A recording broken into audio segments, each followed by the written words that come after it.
Après la mort du pape François, les cardinaux vont se réunir durant le conclave.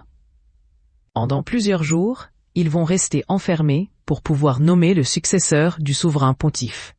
L'occasion de s'intéresser un peu plus à la vie quotidienne de ces chefs d'Église. Mais combien gagne le pape?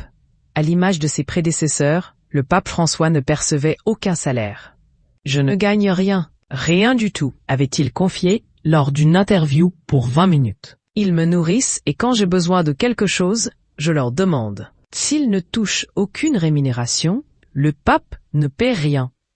Absolument rien. Il habite dans un grand appartement pontifical ou bien dans la résidence Sainte-Marthe. Le pape peut ainsi être entouré de ses collaborateurs, mais aussi auxiliaires de vie, qui prennent soin de lui. En plus de ce gros avantage, le pape peut avoir des revenus qui ne sont pas issus de son règne religieux. En effet, il peut bénéficier d'exemptions fiscales lorsqu'il touche des droits d'auteur pour ses livres. Par exemple, Benoît XVI avait pu toucher entre 4 et 5 millions d'euros de droits d'auteur pour son livre Jésus de Nazareth. Toutefois, le pape va reverser très souvent ses rémunérations à des œuvres caritatives.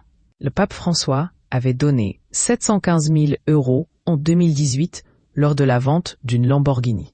À contrario d'un pape, les cardinaux, eux, ont un salaire, et non des moindres. En effet, selon l'agence de presse italienne ANSA, un cardinal touche 4 500 € par mois.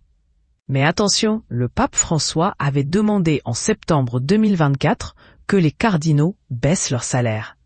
En cause, le déficit de 83 millions d'euros du Vatican. Déjà en 2021, il avait baissé de 10% des salaires des cardinaux, le faisant passer de 5 000 à 4 500 €.